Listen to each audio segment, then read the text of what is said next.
Olá, muito bom dia, muito bom dia. Chegamos ao nosso momento mais esperado, mais precioso, momento de paz, momento de amor, momento de estarmos juntinhos do Senhor Jesus. Senhor Jesus, te agradecemos, Senhor, por essa preciosa oportunidade de estarmos vivos e de podermos clamar pelo teu nome, de termos entendimento, Senhor, de escolhermos aquilo que realmente importa, de escolhermos as coisas espirituais, as coisas do reino, as coisas dos céus.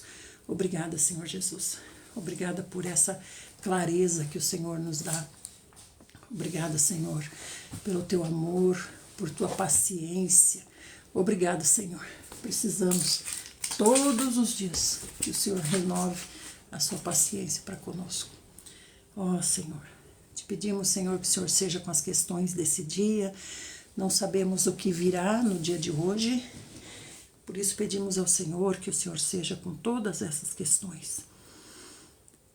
Senhor, todas as respostas que teremos que dar hoje, que antes de proferir qualquer palavra, invoquemos o teu precioso nome, Senhor Jesus. Que antes de qualquer decisão, nós possamos nos ajoelhar, clamar por tua luz, por tua paz, por teu entendimento.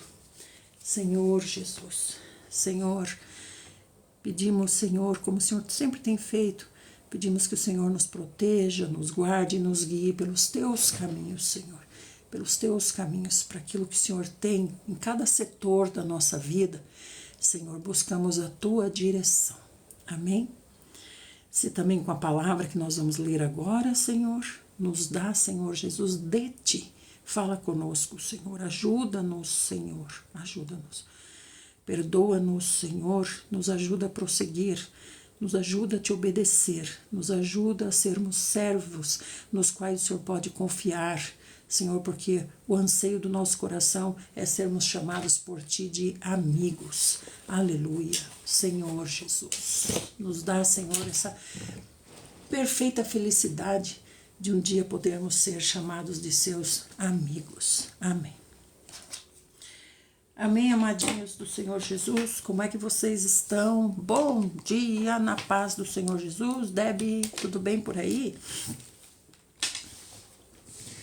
Deixa eu tirar umas coisaradas aqui. Deixei o tablet carregando. Como é que vocês estão, gente? Deixa eu limpar os meus olhinhos, ver se o povo chega, né? Como é que vocês estão? Bom dia, Zetinha. Já vou ler o que está escrito aí, senão eu não consigo ler. Bom dia, irmão João, a paz do Senhor, quase recuperada, amém. Está em processo de recuperação. Bom dia, Fátima. Bom dia, minha gente. Deixa eu tomar meu negócio, me arrumar. Olha que bênção, já estamos com 90 pessoas. Bom dia. Louvado seja o nome do Senhor Jesus. Que coisa maravilhosa. Olá, quem está aqui pela primeira vez, nos diga de onde você é. Aqui nós lemos a Bíblia inteira dentro de um ano, sendo que estamos bem adiantados, e todos os dias às 5:30 da manhã nós fazemos uma reunião com o Senhor Jesus, das 5:30 até às 7:30. E nós começamos logo com o Salmo. Olha só, não tem ninguém novo, 100 pessoas, já são pessoas compromissadas com a leitura da Bíblia. Olá, irmão Cosme. Olá, irmão Neymar. Tudo bem? Sejam bem-vindos, irmão Cosme, Giovanni, irmão Neymar. Seja muito bem-vindo. Já siga a conta para estar sempre conosco, para lermos a Bíblia juntos. Muito bem, hoje nós vamos ler o Salmo 31, do 19 até o 24, e vocês ficam nos corações, tá bem? Para vocês poderem trazer as pessoas para cá para ouvirem a palavra de Deus. Então, Davi continua nesse salmo, ele diz assim: imensa é a misericórdia que o Senhor destina àqueles que te temem, e que, à vista de todos, o Senhor dispensa aos que em ti buscam refúgio. Oh, aleluia! Louvado seja o seu nome. Que bom, Deb, que estamos juntas, né, Fátima, Rio de Janeiro. Imensa é a paciência que o Senhor tem com aqueles que obedecem a Ele, à vista de todos. À vista de todos. Imensa é a misericórdia que o Senhor destina àqueles que te temem, e que, à vista de todos, o Senhor dispensa aos que em ti buscam refúgio. Deixa eu ver se esse à vista de todo é a paciência ou é a obediência. Vamos ver. Imensa é a paciência que o Senhor tem para com aqueles que obedecem ao Senhor, e que, à vista de todos, o Senhor dispensa aos que te buscam como refúgio. Imensa é a misericórdia que destinas àqueles que te temem, e que, à vista de todos, dispensas aos que em ti buscam refúgio. É a paciência do Senhor, amados. Olha só, é a misericórdia do Senhor, é o amor do Senhor. Olha que promessa maravilhosa, né? Amém, irmão Neymar? Então, olha que promessa maravilhosa que o Senhor está nos dando no Salmo 31, 19. Olha bem. Bom dia, Angelinha. Imensa é a misericórdia que o Senhor destina àqueles que obedecem a Ele, e na frente de todo mundo o Senhor vai se dispensar. Então é algo público. Dispensas aos que em ti buscam refúgio. Gente, isso aqui é maravilhoso, é tremendo. Veja bem, imensa é a bondade do Senhor, a paciência, o amor que o Senhor dá àqueles que obedecem a Ele. Então, quer dizer, mesmo que a gente erre e nós erramos mesmo, o Senhor tem uma imensa paciência conosco, porque nós buscamos acertar, buscamos obedecer. Isso que o Senhor observa em nós. Eu busco acertar, eu busco obedecer, eu quero melhorar, eu me esforço. Imensa é a misericórdia, o amor, a paciência que o Senhor tem para com aqueles que o obedecem.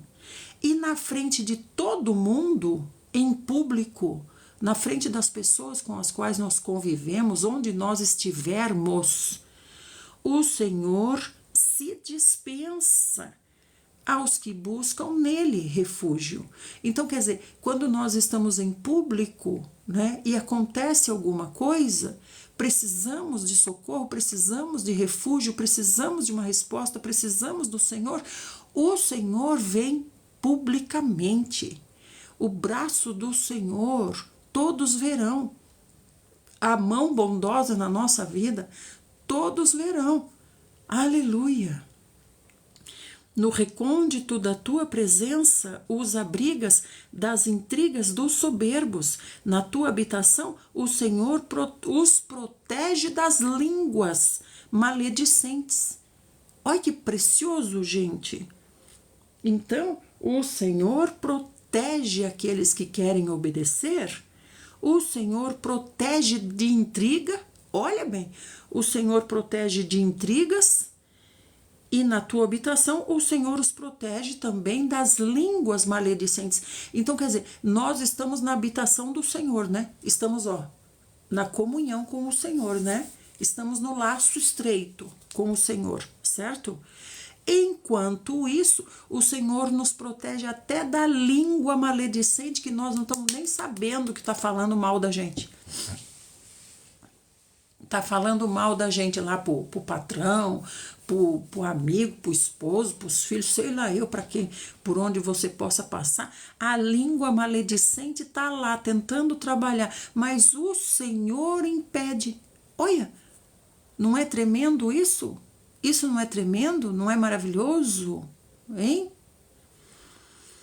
E aí ele continua assim: bendito seja o Senhor que me fez conhecer a sua paciência, a sua lealdade, quando eu estava em uma cidade cercada.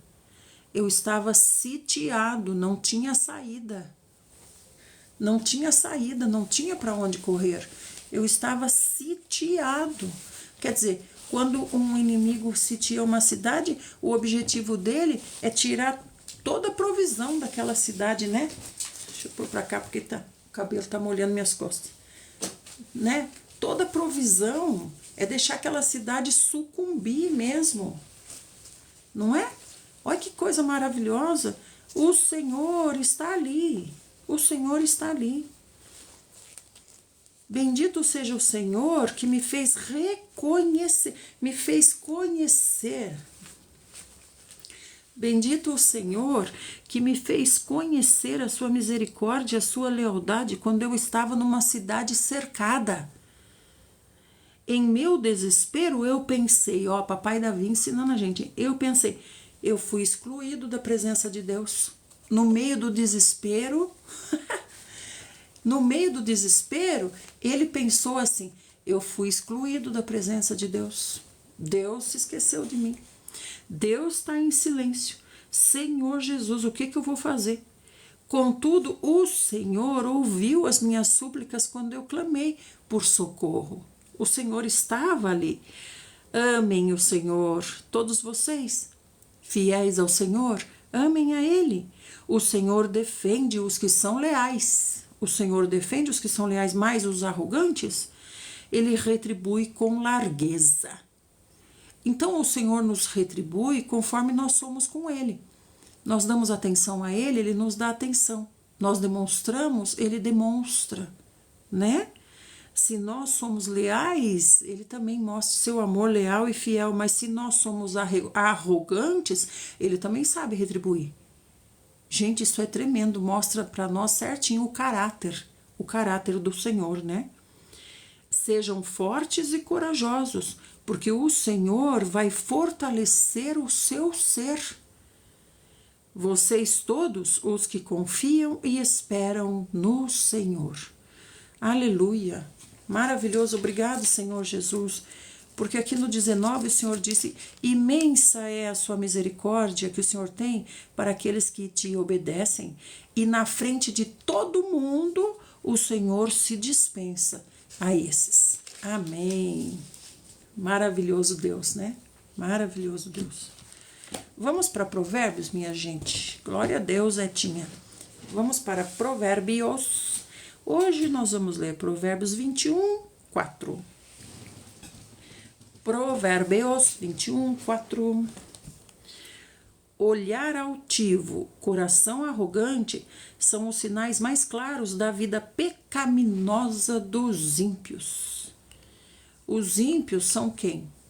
Os ímpios não são não é o seu Zé que mora lá no Cafundó do Judas. O ímpio é aquele que simplesmente virou as costas para o Senhor. Virou as costas para o Senhor. Então, esse é o ímpio que pratica impiedades, né? Porque a palavra do Senhor não é para os que não são dele, é para os que são dele. Obrigada, Eunicinha linda, pelo cafezinho. Cafezinho bem quentinho, bem cedinho. Olhar altivo, coração arrogante. Sabe o que é um olhar altivo? Quer dizer, eu estou acima de vocês, né? Eu olho por cima, eu estou acima, vocês estão para baixo e eu estou para cima.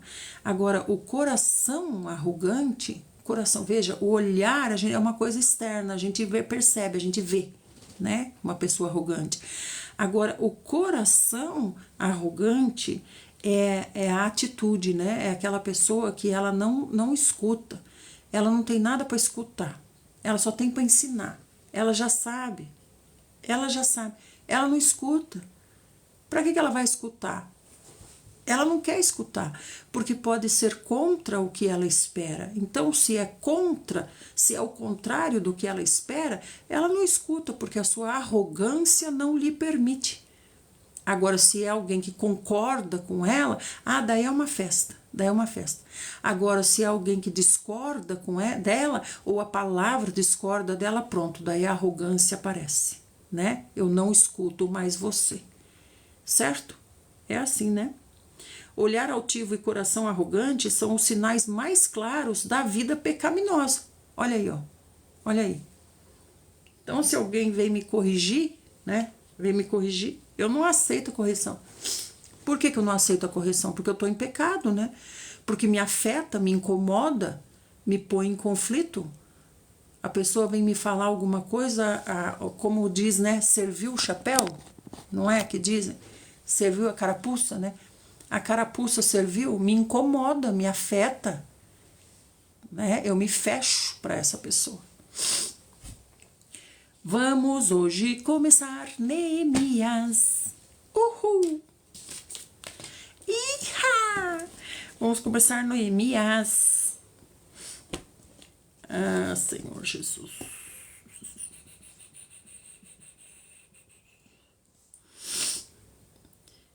Neemias.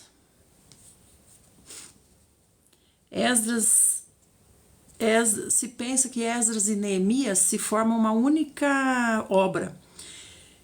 O compilador, nesse caso, quem juntou Esdras e Neemias, teria feito uso das memórias e anotações pessoais de Neemias. Olha que bonitinho, Neemias tinha um tipo de um diário, além de outros documentos históricos. Neemias, cujo nome é Deus é meu deleite, é o historiador dos seus próprios atos. Ele mesmo escreveu, gracinha do Senhor Jesus, e dos acontecimentos de sua época, sem a preocupação de escrever uma autobiografia. Ele apenas registrava, igual a gente com um caderninho de oração. Nosso caderninho de oração é um registro, né? É um diário nosso com o Senhor. Cada vez que eu escrevo o que aconteceu no caderninho de oração relacionado àquele assunto, eu estou fazendo um diário de vitórias com Deus. São os meus registros preciosos, né, da minha vida com o Senhor Jesus. Então, Neemias era copeiro de Artaxerxes, função de absoluta confiança do rei, né, porque pode envenenar a comida dele.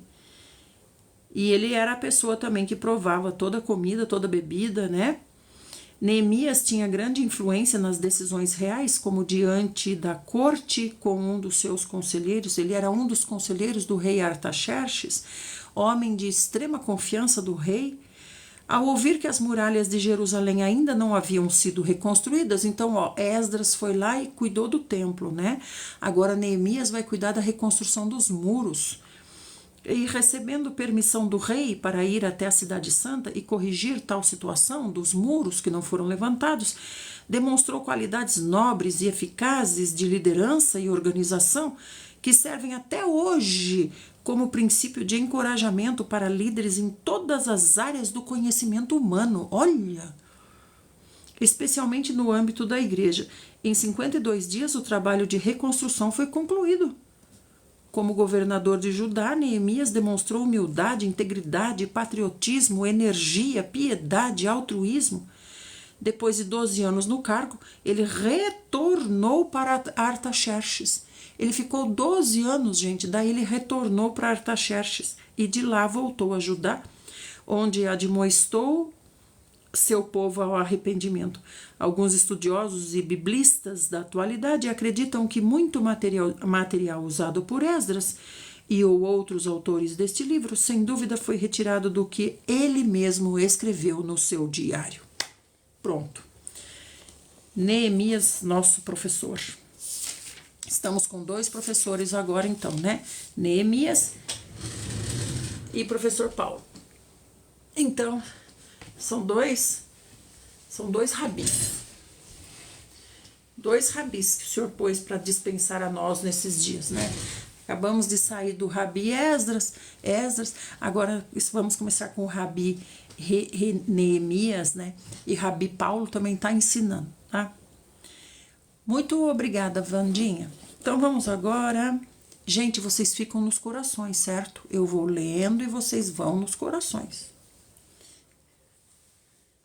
Então vamos lá. Neemias.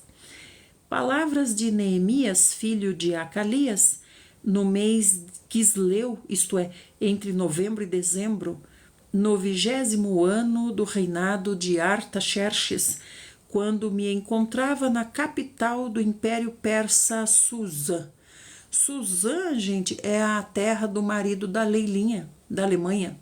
Ele é de Suzã, terra de Esther, o marido dela, né, persa. Olha que príncipe maravilhoso, majestoso, né?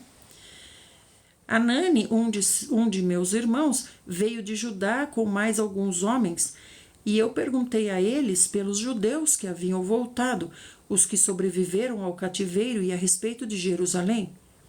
Então, ó, Anani, um de meus irmãos, veio de Judá com mais alguns homens. Então, vamos entender o que está acontecendo aqui, ó. Neemias é homem de confiança do rei Artaxerxes. Então lembra, nós já estamos no reinado de Dario. No entanto, o Senhor abriu essa lacuna para nos contar como foi Esdras e Neemias, como foi importante a ação deles, né? Então Neemias é esse copeiro maravilhoso, esse homem, braço direito do rei Artaxerxes. Lá na Pérsia, o rei Artaxerxes é o que domina o mundo nesse momento, né?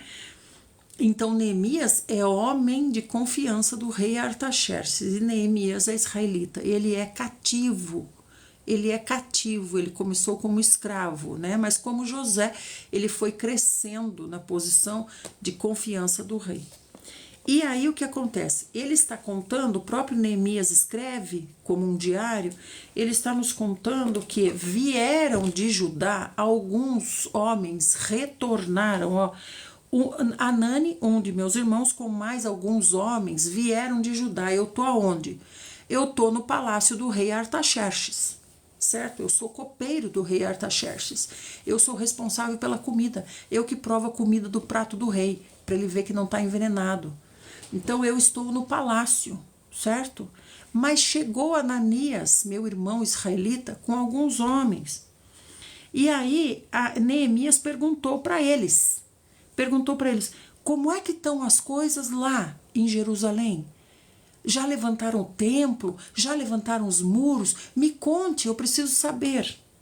Então esses homens que vieram de Judá disseram para Neemias: aqueles que sobreviveram ao cativeiro e estão vivendo lá na província passam por grande tribulação, privação e humilhação. Então vocês estão vendo, isso aqui é no tempo daquela carta do rei Artaxerxes, né? Que os inimigos mandaram, falando de Israel, o rei Artaxerxes acolheu, embargou a obra. Os muros de Jerusalém foram derrubados e as portas da cidade foram queimadas. Tendo ouvido este relato, eu, Neemias, me assentei e chorei amargamente. Lamentei por alguns dias e coloquei-me em jejum e oração diante do Deus dos céus. Então veja, o jejum é uma consequência natural de uma notícia que ele recebeu. Compreenderam? Então ele recebeu essa notícia desfavorável que o angustiou tremendamente. Aqui está dizendo, imediatamente ele começou a chorar. Então veja, para ele é o que há de mais importante na vida, a reconstrução de Jerusalém. Então ele se desesperou imediatamente e começou a chorar e não comeu mais. Não é que ele falou, eu vou jejuar para o Senhor fazer alguma coisa. Não. O desespero para que ele ore mais, para que ele clame mais, para que ele demande ao Senhor sobre essas coisas, o levou ao jejum. Não é o jejum que veio primeiro. O que veio primeiro foi a notícia que ele recebeu. Aí acabou a fome, perdeu a fome. Compreendem? Ele não fez um voto, vou jejuar, né? Então eu desabafei, Senhor, Deus dos céus, Deus grande e terrível, que cumpre a tua palavra, que cumpre a tua aliança e que usa de paciência para com aqueles que te amam, Senhor, para aqueles que obedecem os seus mandamentos. Senhor, Que os teus ouvidos estejam atentos e os teus olhos contemplem as palavras dessa oração que eu faço a ti. Estou até sem comer de tão desesperado. Quero que vocês compreendam isso bem. Oh, Senhor Jesus. Que os seus ouvidos contemplem as palavras dessa minha oração. O teu servo está apresentando diante de ti, dia e noite, em favor dos teus servos e do povo que está lá em Israel. Veja, ele nem está junto. E ele está orando em desespero. Isso é amor. Isso é, é laço com o Senhor. Ele sente o que está no coração do Senhor. Ele não está lá em Jerusalém. Ele está no palácio do rei Artaxerxes. Ele não podia estar bem lá, Vocês estão vendo? Isso é amor, isso é ser amigo de Deus. Né, Dene? Neemias 1. Neemias 1, verso 5. Ele é amigo do Senhor, ele sente o coração do Senhor, né? E aí ele continua assim, sim, eu confesso os pecados que ele não tem pecado nenhum, mas igual Esdras ora, ele ora também. Eu confesso os pecados que nós, os israelitas em geral, temos cometido contra a tua pessoa, Senhor. De fato, eu e o meu povo temos errado sobremaneira. Então ele reconhece, se não está dando certo, alguma coisa o Senhor quer nos dizer. Alguma coisa o Senhor quer nos dizer, e com certeza o erro está em nós, porque no Senhor não está. Né? Então ele ora ao Senhor e ele sente o que acontece lá em Israel, né? Como Paulo fala, né? Estou com vocês em espírito, no espírito humano, na comunhão, porque ele acabou de receber notícias de lá. Senhor Jesus, que os teus ouvidos estejam atentos e os teus olhos contemplem as palavras desta oração que o teu servo está apresentando diante de ti, dia e noite, em favor dos teus servos, o povo de Israel. Amados, isso aqui é aquilo que o Senhor falou. Essa casta só sai através de jejum e oração. Veja, é necessário haver muito amor. É o amor que é o segredo. É o amor. Se você ama, por exemplo, se é um filho seu, o amor é tanto, né? Embora seja um amor natural, o amor é tanto que leva você ao desespero. Você só chora, você não quer comer. Por isso o Senhor disse, essa casta só sai com jejum e oração. Por que os discípulos não conseguiam expulsar? Porque eles não amavam aquela pessoa, a ponto de perder a fome por ela, a ponto de clamar por aquela alma. Compreendem? Vem cá. Temos agido de forma perversa, corrupta e vergonhosa contra o Senhor e não temos obedecido aos seus mandamentos, mas ele tem. Ele tem. Neemias tem. Neemias é, amigo íntimo do Senhor. Que coisa. Aí ele está dizendo, Senhor, nós temos errado, veja, ele não diz eles, Senhor, eles. Senhor, meu marido só faz coisa errada. Senhor, meu filho só me dá dor de cabeça. Senhor, minha filha. Senhor, a minha esposa. Não é a minha esposa, o meu marido, o meu filho, a minha filha. É nós. Compreenda, é nós. Quando você compreender isso, você avança. Temos agido de forma perversa, corrupta e vergonhosa contra o Senhor e não temos obedecido aos seus mandamentos, nem respeitado os seus decretos e as leis que o Senhor ordenou ao teu servo Moisés. Senhor Jesus. Contudo, lembra-te, por favor, do que o Senhor prometeu ao teu servo Moisés. Se vocês forem infiéis, eu vos espalharei entre as demais nações da terra. Mas, se vocês se voltarem a mim e obedecerem a Bíblia e praticarem a Bíblia com amor, compreenda isso, ainda que os seus exilados estejam dispersos pelos lugares mais longínquos de debaixo do céu, de lá eu vou reuni-los e vou fazê-los congregar no lugar que eu escolhi para fazer habitar o meu nome. O meu nome é Senhor Jesus, Senhor sobre todo o universo, que inclui você. Amém? Esse versículo aqui é tremendo também, porque nós podemos colocar esse versículo para aqueles que nós oramos, pelos quais nós oramos, né, que estão dispersos, fora da presença de Deus, espalhados por aí, cativos no sistema satânico, né? Olha aqui o que o Senhor diz, o que Neemias está nos lembrando aqui, ó. O Senhor também disse o seguinte, o Senhor falou assim, ó, quem não obedecer, eu vou esparramar para longe de mim. Agora, o Senhor também disse, aqueles que me obedecem, que obedecem aos meus mandamentos e praticam com amor, ainda que os seus exilados, então sejam os meus exilados, eu estou clamando ao Senhor, eu estou buscando, mas aos meus exilados, é filho esparramado para lá, é marido esparramado para cá, é esposa esparramado para cá, tudo longe da presença do Senhor. Mas o Senhor está dizendo, se você obedecer, obedecer o quê? É ser santinha? É ser santinha? É nem se mexer. Sou tão santa que eu nem me mexo. Sou igual ao santo da Igreja Católica. Sou tão santo que eu nem me mexo.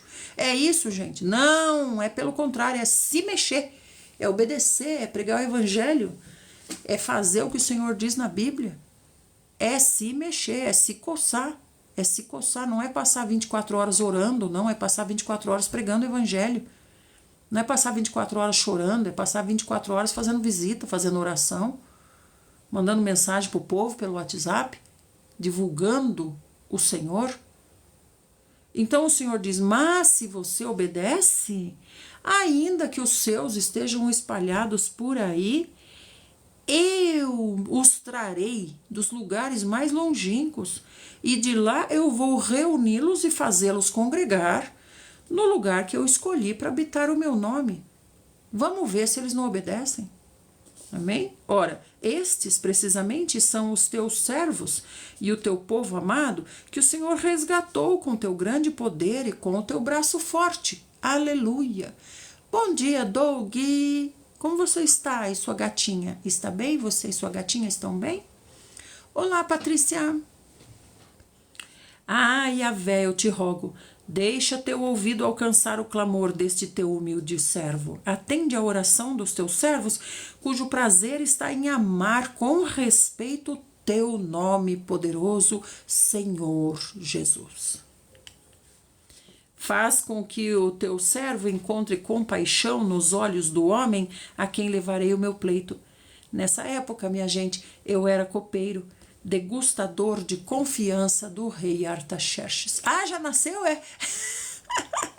Quantos filhotinhos deu, Doug, do céu? Miau para ela também. Quantos que nasceram? Eu vi no vídeo ela com um baita barrigão assim, ó, chegava a estar quadrada. Meu Deus, nasceu tudo na sua casa? Você que ajudou no parto? Ai, que dozinho, um morreu. Neemias adorava a quem? Yahvé ou Jesus, o nome poderoso não seria Yahvé? Entenda, amada, o Senhor Jesus existe desde antes da fundação do mundo. O Senhor Jesus sempre existiu. Eu digo Senhor Jesus porque é esse nome que nós clamamos hoje. Ninguém chega a Yahvé se não for pelo Senhor Jesus. Por isso que nós já dizemos Senhor Jesus, né?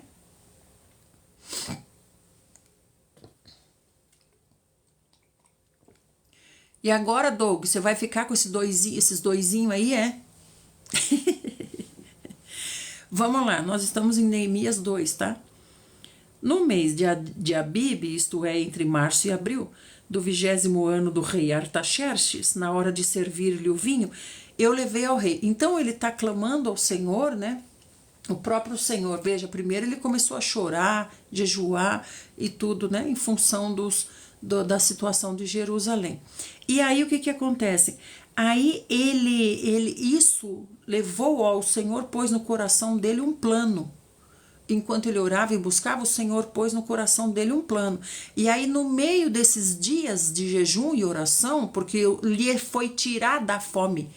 Não é ele, tô passando fome, tô segurando a minha fome, tô aguentando no osso. Não, ele não quer comer, porque a fome se foi por causa do desespero. Então ele não está se sacrificando, né? ele está sendo levado pelo próprio Espírito, o próprio Senhor, a ser um com ele, a demandar nessa questão, né?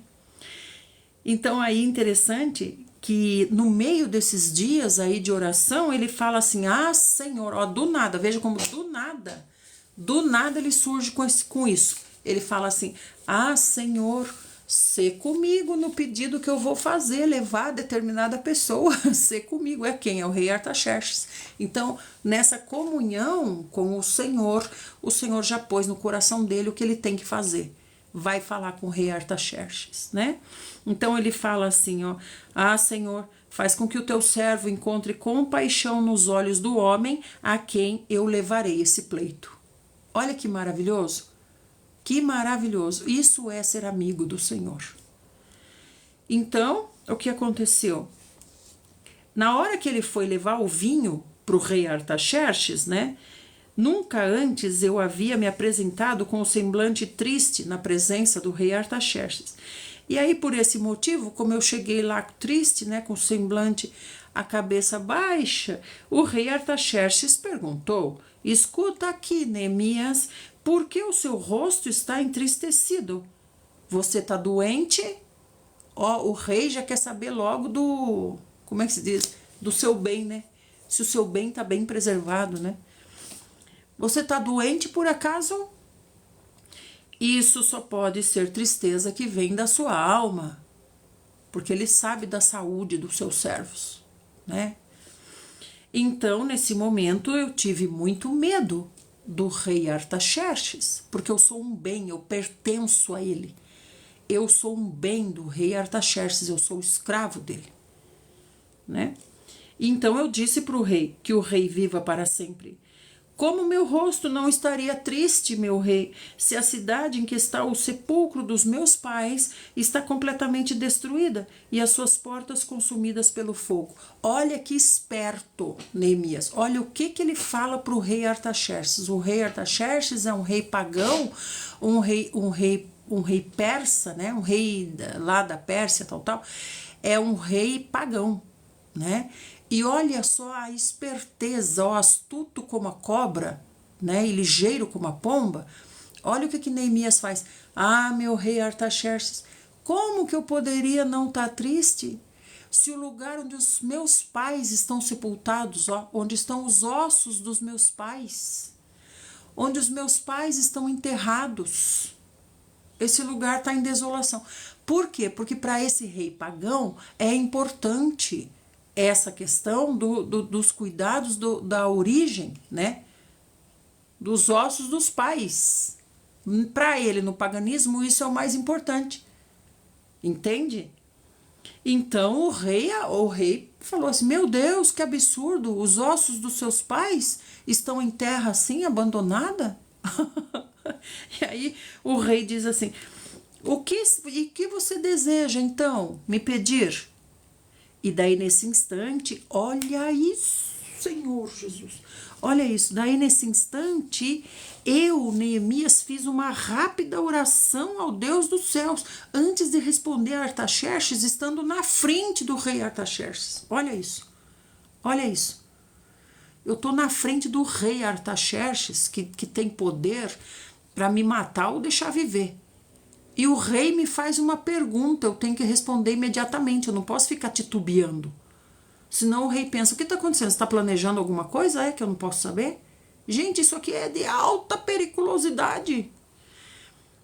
Então, ele fala, né? Meu rei, os ossos dos meus pais, acredita, né, Rose? Aí isso constrange o coração do rei Artaxerxes e o rei fala para ele, Neemias, nem me diga, o que você deseja então? Mas o que tocou o coração dele foi a questão dos ossos do pai, né, dos pais. E aí quando o rei fez a pergunta, ele diz assim, rapidamente eu fiz uma oração ao Deus dos céus.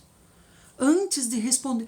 É isso que nós começamos a nossa oração hoje, no começo da reunião hoje, começamos dizendo assim na oração, Senhor, sobre tudo que nos vier hoje, que nós possamos ter uma rápida oração ao Senhor, invocar o teu precioso nome, Senhor Jesus, antes de responder sim ou não. Glória a Deus. Então ele fez uma rápida oração e respondeu: se for do teu agrado e se o teu servo puder contar com a tua bondade, eu te peço, meu rei, que me permita ir lá, me permita ir até lá, a cidade do sepulcro dos meus pais. Ó, eu amo a esperteza dos filhos de Deus. É isso que o Senhor Jesus disse. O Senhor Jesus uma vez disse: eu não acredito, os filhos do diabo são mais espertos que os filhos de Deus. Não posso com isso. Agora olha aqui Neemias. Ô Neemias, você é uma preciosidade. Aí vem Neemias de novo: pois é, meu rei, os ossos dos meus pais. Gente, quem é que está preocupado com os ossos do pai e da mãe? Pense, faz 70 anos que ele está cativo. Imagine, nem tem osso mais, nem de pai, nem de mãe, nem tem osso mais.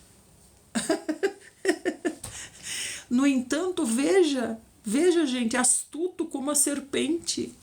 Que coisa tremenda, né? Obrigada, Rosimeire, linda.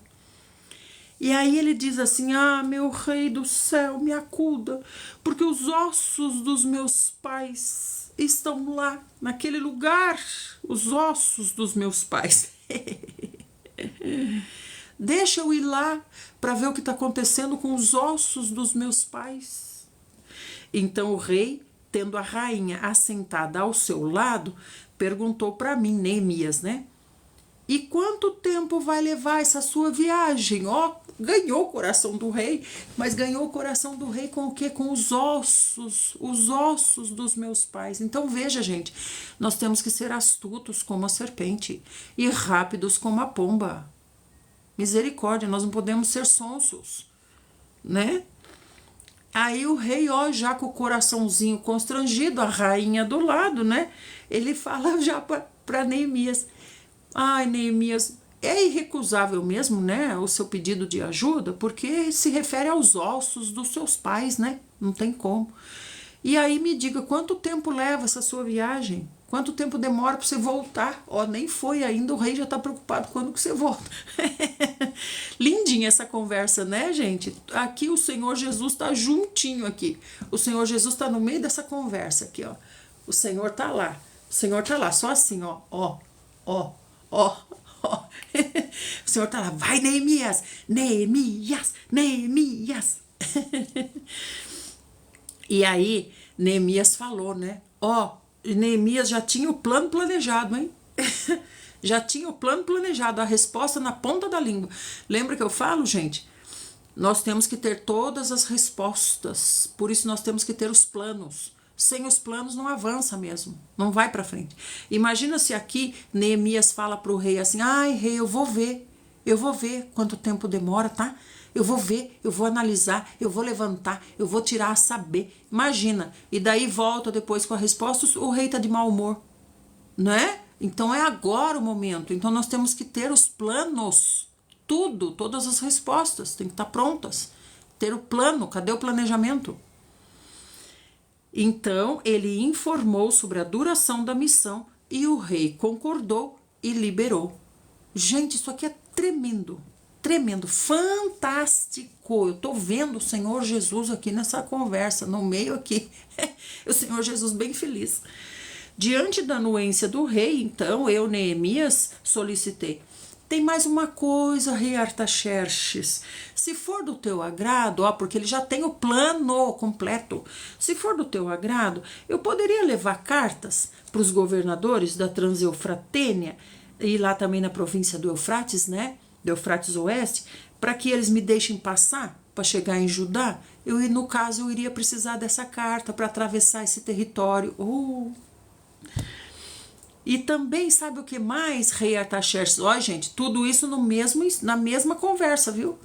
Ele não foi ver e voltou. Ai, rei, aconteceu mais uma coisa, eu vou precisar de mais uma coisa. Aí vai embora, daqui a pouco volta. Ai, rei do céu, também preciso de mais uma coisa. Daqui a pouco vai falar, daqui a pouco volta. Rei, desculpe perturbar só mais uma vez, mas é que tem mais... Gente, o rei já ia falar: chega, não vai mais. Não vai mais. Por isso que tem que ter o plano, né? O plano tem que estar pronto antes de chegar diante do rei. E também, rei Artaxerxes, eu também, no caso, precisaria de uma carta para Asaf, porque Asaf é o guarda da floresta do rei, né?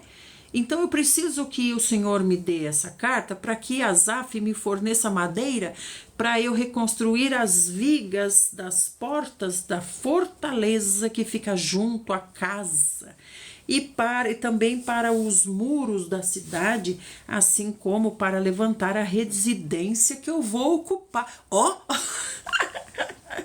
Ai, gente, eu nunca vi uma conversa mais maravilhosa na Bíblia do que essa.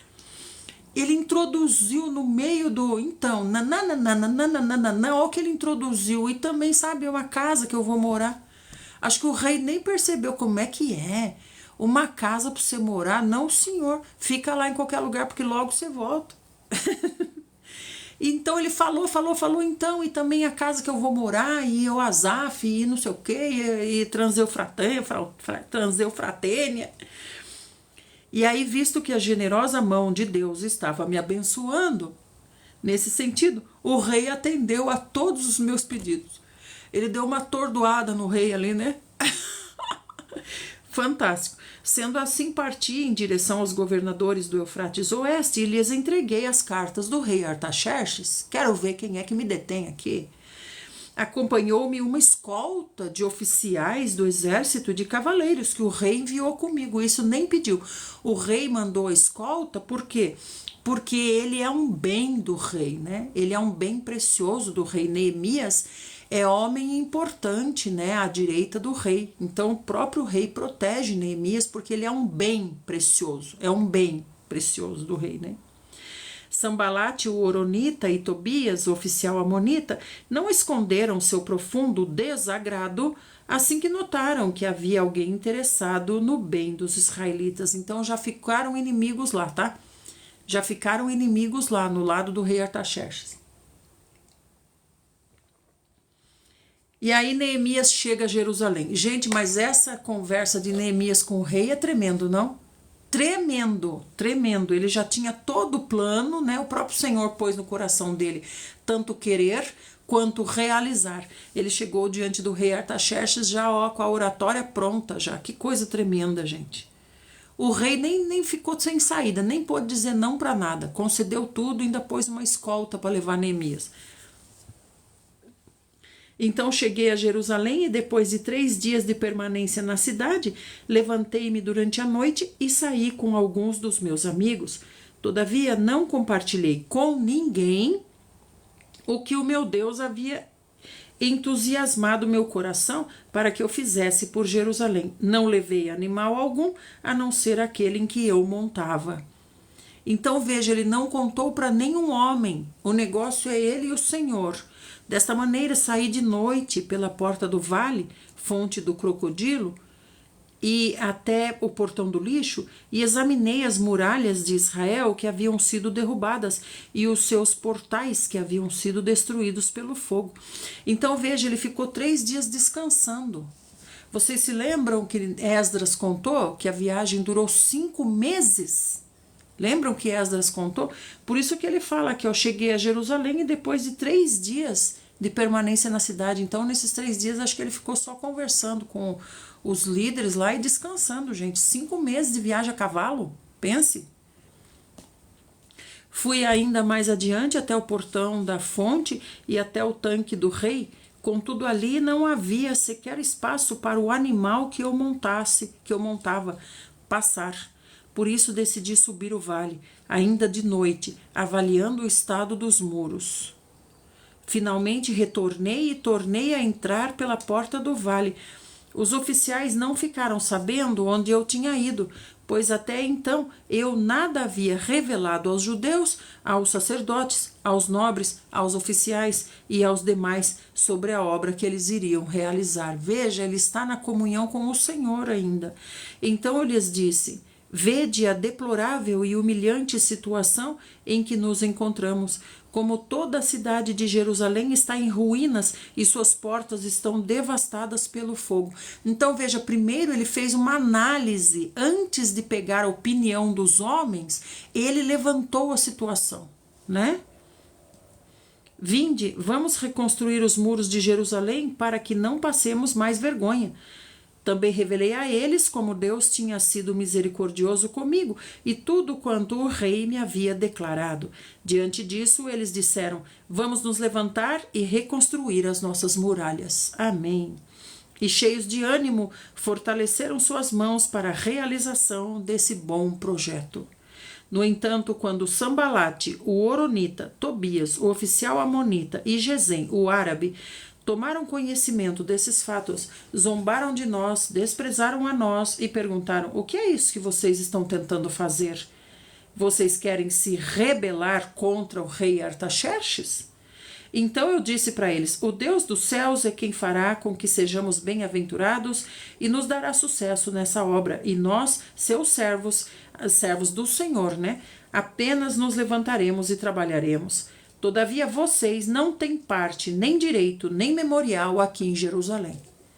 Veja, gente, falar as coisas.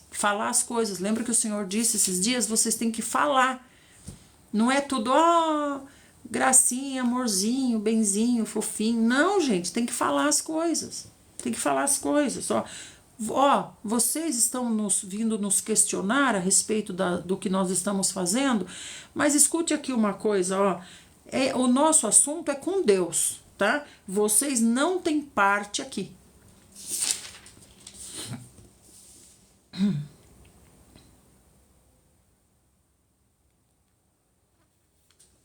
Vamos ler mais um trechinho. Estamos em Neemias 3.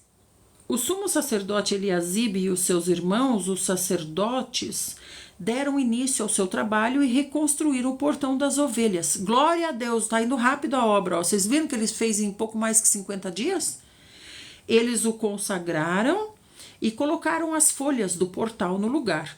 Em seguida, levantaram o muro até a torre do Sem, que também dedicaram a Deus, e prosseguiram até a torre de Hananel. Então eles vão, avançando, não quer nem saber. Os homens de Jericó reconstruíram o trecho seguinte. E Zacuro, filho de Inri, seguiu construindo logo adiante. Gente, vamos, obra. Vai ficar parado, conversando, batendo papo com quem é contra a obra? Vai, toca para frente. Os filhos de Asenaá edificaram a porta do peixe, colocaram-lhe as vigas e lhe assentaram as portas com seus ferrolhos e trancas reforçadas. E Meremote, filho de Urias, neto de Racós, fez os reparos da parte seguinte da obra. Ao seu lado, Mesulão, filho de Berequias, neto de Mesesabel, fez os próximos reparos, e ao seu lado, Zadok, filho de Baaná, seguiu a obra e também fez os seus reparos. É claro que não é um homem sozinho, gente? Cada um com a sua equipe, Os tecoitas reconstruíram a parte seguinte, mas os seus nobres não se dispuseram a participar dos trabalhos e a se submeter à orientação do seu governador. Aqui já houve recusa, gente que não quis participar da obra. Joiada, filho de Pazéia, e Mesulão, filho de Besodeias, reforçaram o antigo portão da cidade, conhecido como Porta Velha. Colocaram-lhe as vigas e as folhas do portal no lugar, com seus ferrolhos e trancas. Junto deles trabalharam Melatias, Gibeonita, e Jadom, Meronotita, homens de Gibeão e de Mispa, que pertenciam ao domínio do governador da província do Eufrates Oeste. Uziel, filho de Araías, um dos ourives, reconstruiu o próximo pedaço, e Ananias, um dos perfumistas, reconstruiu o trecho logo adiante, e assim fortificaram toda a cidade de Jerusalém até a grande muralha. Aleluia. Refaías, filho de Ur, governador da metade do distrito de Jerusalém, providenciou todos os reparos no trecho seguinte. Perna porque te quero. Ao seu lado, Gedaías, filho de Arumafe, fez os consertos necessários em frente da sua casa, e Ratus, filho de Azabneias, fez os reparos que lhe couberam ao seu lado. Veja, gente, é uma força-tarefa, e não fica olhando quem é contra.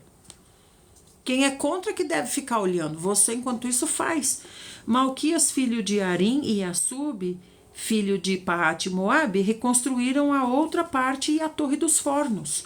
Salum, filho de Aloés, governador da outra metade do distrito de Jerusalém, providenciou o conserto do trecho seguinte com a cooperação de suas filhas. Aqui, as mulheres trabalhando aqui, como homens, no lugar dos homens. Que tremendo, né?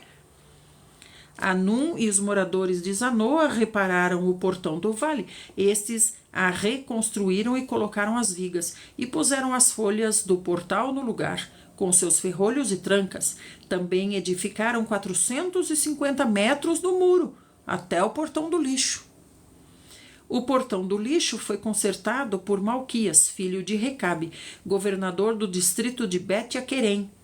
Ele o reconstruiu, assentou os portais, os ferrolhos e as trancas reforçadas, tudo no lugar. Glória a Deus, aleluia! Amanhã nós continuamos com a reconstrução dos muros. Mas eu fico, gente, com essa conversa que Neemias teve com o rei Artaxerxes. Que coisa fantástica, né? Então vamos retomar o que aconteceu, né? Neemias estava lá na sua vida normal, na sua rotina normal, né? Como o copeiro do rei, homem de confiança do rei, conselheiro, inclusive, do rei Artaxerxes, né? É uma peça preciosa lá no palácio do rei Artaxerxes, e o rei Artaxerxes é dono dele. O rei Artaxerxes é dono de Neemias, né? E aí o que acontece? Chegam lá os irmãos que estão vindo de Judá, né? Que provavelmente o próprio rei Artaxerxes manda para dar uma olhada no reino, né? Como é que tá o reino e tal. E esses estão vindo de Judá, né? O seu reino, o reino de Artaxerxes, né? Canaã faz parte do reino de Artaxerxes. Então, Neemias pergunta, escuta aqui, como é que tá lá a coisa? Já levantaram o templo? Já levantaram os muros? Já está tudo reconstruído em Jerusalém? E aí vem a notícia, se você soubesse como tá lá, meu irmão, tá feio demais. Então Neemias imediatamente sentiu no seu coração aquele desespero, já perdeu a fome e passou só a orar e chorar, orar e chorar, orar e chorar. Por quê? Porque ele tem o mesmo sentimento do coração do Senhor. Ele, grudadinho com o Senhor. E aí nesses dias que ele passou sem fome, não vamos dizer jejum, vamos dizer sem fome, porque o jejum não é você que proclama eu vou jejuar, é o desespero que te faz se dedicar mais à oração, né, do que às coisas elementares, né, as coisas básicas da sua subsistência. É sair do terreno e ir para o espiritual, né? Então aí nesses dias sem fome, só orando e chorando, o que o Senhor põe no coração dele? Você vai falar com o rei Artaxerxes. E aí ele mesmo diz, Senhor, sê comigo nessa situação, misericórdia. E aí ele faz os planos, ele faz todos os planos para ter resposta para todas as perguntas do rei Artaxerxes. E quando ele chega diante do rei Artaxerxes, o rei mesmo pergunta, o que está acontecendo, Neemias? Você está esquisito? Não é nada com a sua saúde, não, né? Veja, a preocupação do rei com a saúde de Neemias não é porque ele é amigo de Neemias, é porque Neemias é um bem precioso do rei Artaxerxes. Rei Artaxerxes é dono de Neemias. Neemias não é nenhum problema com a sua saúde, não, né? E Neemias diz, não, meu rei. E aí o que o rei fala? Isso é coisa da alma. É coisa da alma. O que está acontecendo? Então, quer dizer, sobre as coisas da alma não tenho domínio. Como é que eu vou ter domínio sobre os sentimentos? Né? Se a pessoa está triste, eu vou obrigar ela a ficar feliz. Não tem como.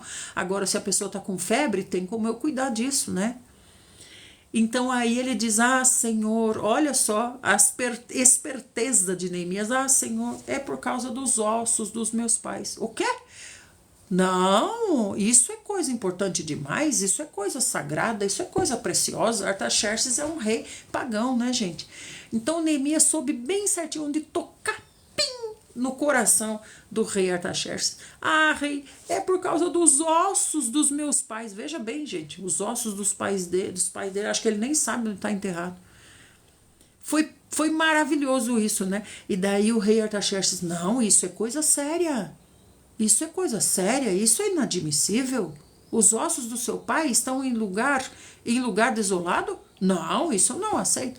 E aí fala, pois é, meu rei, eu estou preocupado com isso, se for do teu agrado, e não sei o que, não sei o que. Daí o rei olha para a rainha do lado, a rainha de certo já deu aquela olhada no rei, né, dizendo assim, você vai deixar ele ir lá, ver os ossos do pai dele. Aí o rei já fala assim, quanto tempo você vai ter que ficar lá? Quando é que você volta? Gente, eu tô vendo o Senhor Jesus nessa conversa ali. Aí o Neemias fala, Senhor, ó, vou demorar tantos os dias, é assim, é assado, é assim, é assado. Inclusive, eu preciso de uma carta do Senhor para pegar madeira na floresta, eu preciso de outra carta para eu passar por tal território, né? Porque senão a pessoa não vai deixar passar, isso, aquilo, tal, tal. Já tinha tudo, gente, na agulha. Na agulha, já tinha todo o plano. O rei não tinha pergunta para Neemias que Neemias não tivesse a resposta.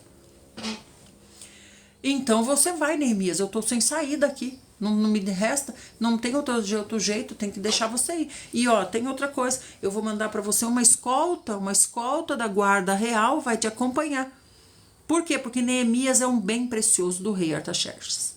O rei Artaxerxes é dono de Neemias e Neemias é muito útil para ele. Gente, fantástico isso, né? Daí o mais fantástico ainda é que ele vai para lá, né? Chega lá, a primeira coisa que ele vai fazer é análise de como estão as coisas. Antes de falar com o povão, para o povão não vir influenciar ele. Aqui não tem jeito, Neemias. Aqui nós estamos tentando, ó. Faz mais 2 anos que nós estamos aqui, ó. Não vai para frente. Isso aqui não tem jeito. Não, antes de escutar, né, irmão Reinaldo? Antes de escutar a opinião dos outros, ele mesmo foi e fez o levantamento e já fez o seu plano. Pronto. Podem falar o contrário o quanto quiserem. É assim que nós vamos fazer. E olha aqui, ó. Quantas portas já foram levantadas, já foram reconstruídas? Fantástico, né? Fantástico. Realmente eu estou assim deslumbrada com Neemias. Vendo o Senhor Jesus purinho lá. É o próprio Senhor Jesus através de Neemias. Não tem outra explicação. Tremendo, né? Vamos então para 1 Coríntios, minha gente.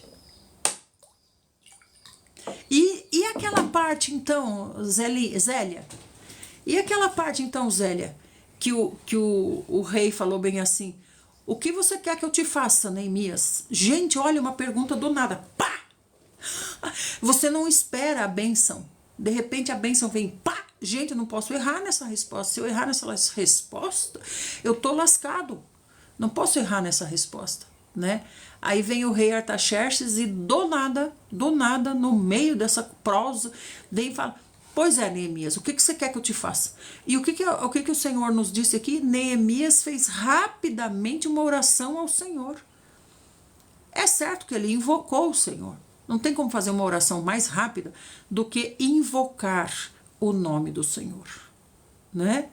Tremendo, né? Então ele fez uma oração rápida, como é que falou aqui? Ó, gente, depois meditem, tá? Isso que eu tô dizendo tá em Neemias 2, verso 4. Então o rei me perguntou, o que você deseja me pedir, Neemias? Fale rápido. E aí, nesse instante, fiz uma rápida oração a Deus dos céus. Fiz uma rápida oração e respondi.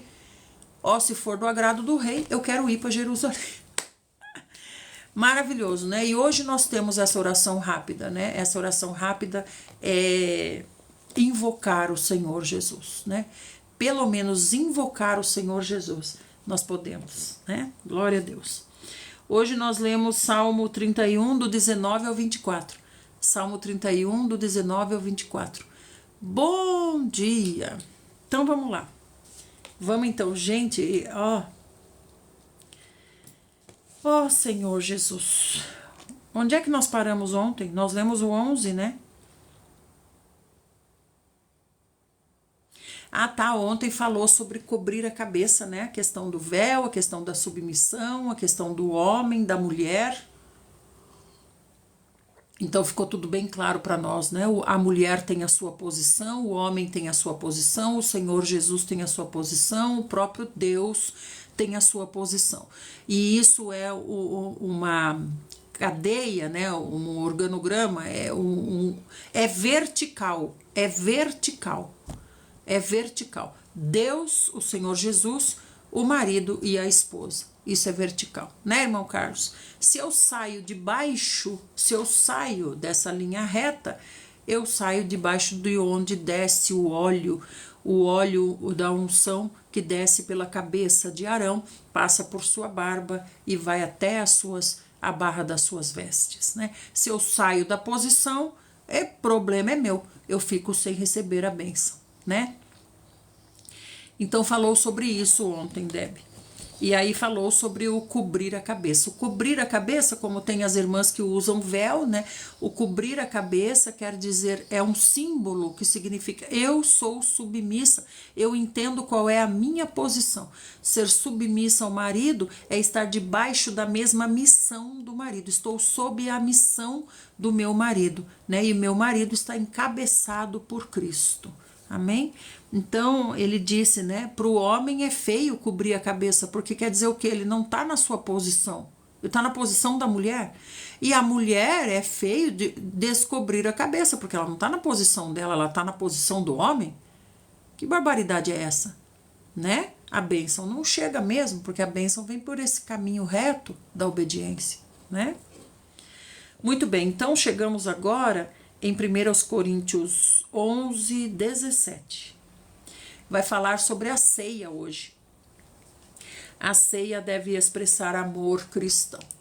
Gente, vocês precisam que retome isso que foi falado ontem? Ou podemos prosseguir? Ficou tranquilo o que o professor Paulo nos ensinou ontem? Ficou tranquilo com relação a isso? Sobre homem e mulher? Né? E o Senhor falou claramente, os dois são importantes. Os dois são igualmente importantes, né? Ele falou, os dois são importantes. Então, podemos prosseguir, né? Então, tá. Então, vamos para falar um pouco da ceia, né? Como eu falei, gente, nós só podemos prosseguir se nós estamos bem alicerçados nisso aqui. Senão, desmorona toda a nossa obra. Então, se nós estamos, se essa parte está bem compacta, então eu posso edificar em cima disso, porque está bem compacto, né? Não adianta, se está meio mole, eu querer prosseguir. Quanto mais eu avançar, mais prejuízo eu vou ter, né? Quando derrubar tudo. Obrigada, amados. Continuem nos corações, né? Então, vamos lá. Então, ele está dizendo assim, ó. Apesar de tudo, eu não vou elogiar vocês quanto à instrução que passo a dar agora. Não vou elogiar vocês, irmãos em Corinto, nessa questão que eu vou explicar agora, certo? Porquanto as suas reuniões produzem o mal e não o bem. Então ele estava falando, ó, ele estava falando, né, com os irmãos em Corinto, tudo isso aqui é resposta, tudo é resposta à carta que ele recebeu dos irmãos em Corinto. Os próprios irmãos em Corinto mandaram uma carta, essa carta que ele manda para lá é respondendo, tá? As questões que eles têm para resolver, né? Então ele fala assim, ó, uma questão eu não tenho elogio para vocês não, que é quanto às reuniões de vocês. O que é uma reunião? Reunião é um culto, né? Que nós chamamos hoje de culto, mas deveríamos chamar de reunião. Deveríamos chamar de reunião, né? Porque reunião mostra melhor o que deve ser um culto. Porque o culto, a reunião não mostra melhor que é a gente chegar, sentar, todos podem falar, todos podem participar, todos têm algo a trazer, todos têm nem que seja uma porção de farinha trazer para o Senhor, ninguém pode vir de mãos vazias. Agora, quando começou esse conceito de culto, sobe um lá no púlpito, fala e o resto fica tudo sentadinho, escutando, nós perdemos a realidade do culto, que é uma reunião entre irmãos, uma comunhão entre irmãos. Hoje em dia, como é que é? Você vai lá, senta, escuta, levanta e vai embora, né? Então, Paulo está dizendo aqui, ó, eu não vou elogiar vocês com relação às reuniões que vocês fazem, ou seja, os cultos. Os cultos que vocês estão fazendo não está sendo para o bem, não está produzindo, não está gerando. Pelo contrário, está derrubando. Né? E aí ele diz assim, em primeiro lugar, porque eu ouço dizer que tem divisões no meio de vocês quando vocês se reúnem como igreja. E até certo ponto eu acredito que isso realmente esteja acontecendo. Então veja, ele recebeu na carta que veio de lá, né? Isso que está dizendo para ele, né? Então eu ouço dizer que vocês estão divididos. E essa igreja aqui em Corinto tem judeus, tem gregos, tem tudo que é tipo de gente, né? Então parece que tá uma panelinha de judeu, panelinha de grego, né? Então, reunir-se como igreja são expressões que derivam do termo eclesia, que foi traduzido do hebraico. A palavra igreja deriva do termo em latim ecclesia. Contudo, todas essas expressões têm o mesmo sentido, que é o quê? A igreja não significa um lugar, um edifício, mas a igreja é o ajuntamento, a assembleia, a reunião dos fiéis seguidores do Senhor Jesus, com o objetivo de adorar, estudar a palavra, cooperar uns com os outros, encorajar, aumentar a fé, estreitar o laço com o Senhor Jesus. Então ele diz assim, então eu tô vendo que tem panelinha aí. Todavia se faz necessário que haja divergências entre vocês para que os aprovados se tornem conhecidos no meio de vocês, ou seja, é necessário, né, que apareça encrenca no meio de vocês para que aqueles que são aprovados pelo Senhor sejam vistos. Olha que absurdo. Pois quando vocês se reúnem como igreja, vocês não se reúnem para comer a ceia do Senhor. Porque quando vocês comem, cada um toma antes a sua própria ceia, sem esperar pelos outros. E dessa maneira, enquanto um fica com fome, o outro se embriaga, né? Então, aqui a King James ensina, né?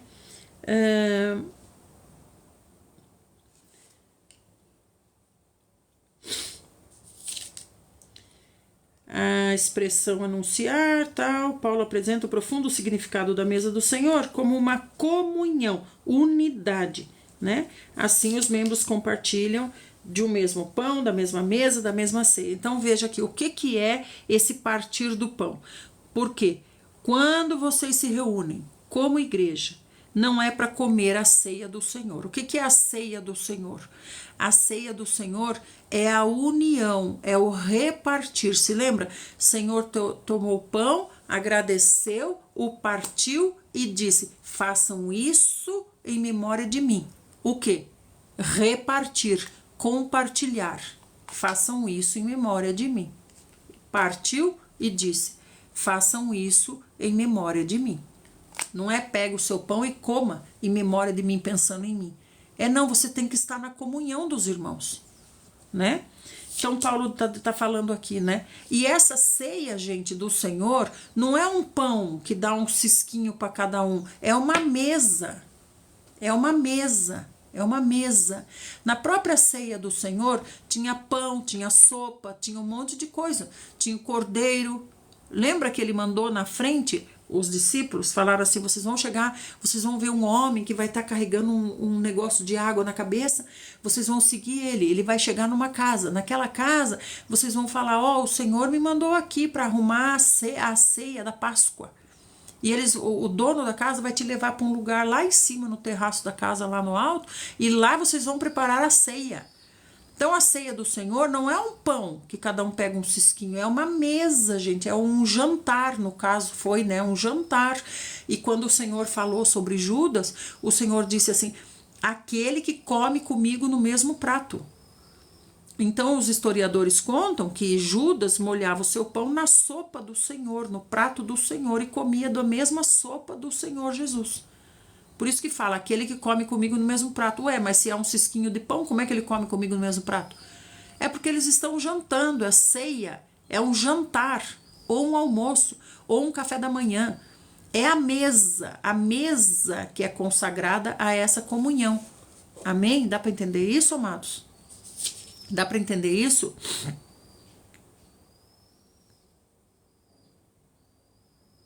Deixa eu ver uma coisa.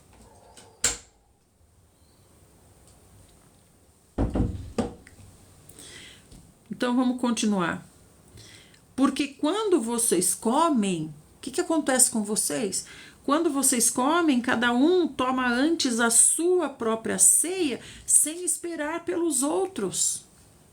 Então, a sua própria ceia é porque todos colaboravam, né? Todos participavam, todos traziam, né? Então vamos fazer a ceia onde vai ser? Vai ser na casa da Deb. Vamos fazer lá a reunião dos irmãos, né? A igreja do Senhor Jesus que está na casa da Debe.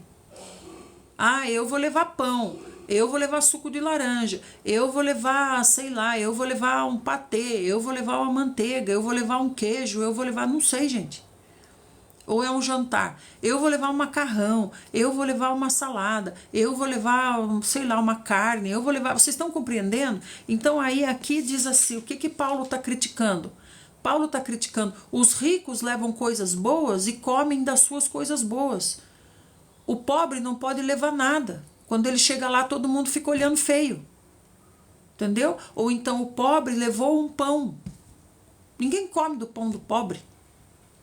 E aí é constrangedor para o pobre comer do que o rico levou, porque ninguém quer participar do dele. Que o Senhor disse, repartiu e disse, fazer isso em memória de mim. O pobre está oferecendo o que ele levou, mas o que ele levou não tem graça. Agora o rico leva coisa boa, né? O rico leva coisa boa. Aí o que que o rico faz? Ele come do que ele levou, porque ele não quer o do pobre. Então Paulo está dizendo assim, ó, ninguém... Cadê? Paulo está dizendo, porque quando vocês comem, está falando, ó Coríntios, quando vocês comem, cada um toma a sua própria ceia, ou seja, o que ele levou, sem esperar pelos outros. Ah, eu que trouxe esse frango assado. Então vamos comer, minha família, vamos comer aqui. Cadê o partiu e disse, fazer isso em memória de mim, né? E dessa maneira, enquanto um fica com fome, o outro se embriaga. Então veja, tem vinho também. E aí o que que acontece? Os que chegam mais tarde, que vêm de mais longe, não é porque ele chegou atrasado, às vezes vem de mais longe. É mais dificultoso para ele chegar. Aí a reunião era para começar às 8, mas nós já estamos lá desde 7h30. Ah, então vamos comer, nós já estamos aqui, vamos comer. Aí o que chega às 8 tem o quê? Que comunhão que vai ter nessa mesa? Vocês já estão tudo de barriga cheia. Aí eu chego e falo, ô irmãos, cheguei para comunhão, trouxe aqui, ó, o meu pãozinho, ó. Ah, põe lá na mesa, põe o seu pãozinho lá na mesa, a gente já comeu. Vai lá e come lá. Aí eu vou lá na mesa, tá cheio de resto. Compreende? E dessa maneira, enquanto um fica com fome, os outros já estão embriagados, né? Será que vocês não têm casa para comer e beber? Antes de ir, lá é a ceia do Senhor, é a festa do Senhor. Ou de fato vocês desprezam a igreja de Deus, humilhando os que nada possuem? Tá vendo? Está relacionado ao pobre e ao rico. Humilhando os que nada possuem, que vos direi? Acaso eu devo elogiar isso em vocês? Certamente que não. Não elogio essa atitude. Então, gente, estava muito feio mesmo, né? Não tinha, além de panelinha de judeu e grego, tinha panelinha de rico e pobre ainda, né? Então, vocês compreenderam essa parte? Nós estamos indo para a festa do Senhor, festa do amor, encontro dos irmãos, né? Onde todos nós somos iguais, não tem maior nem menor, ou melhor, todos deveriam lutar para ser o menor. Não, irmão, deixa eu te servir. O que que o irmão quer? Quer um pedacinho de carne? Quer um suco de laranja? Quer um vinho? Eu trouxe taças chiques.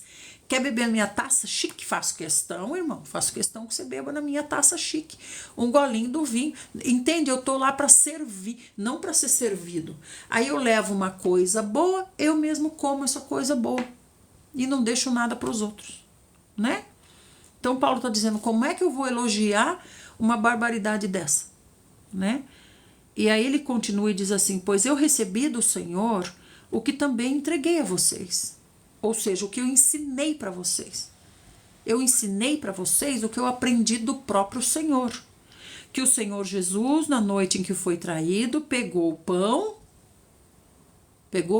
porque foi com o pão que ele deu esse exemplo. Que ele mostrou para nós, né? Que atitude ele espera de nós, né?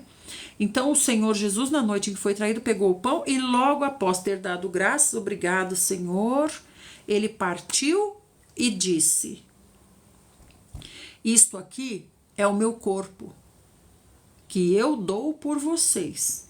Então, façam isso em memória de mim. O quê? Pegar o pão e comer? Não, gente, repartir. Repartir. Eu estou morrendo pela união de vocês.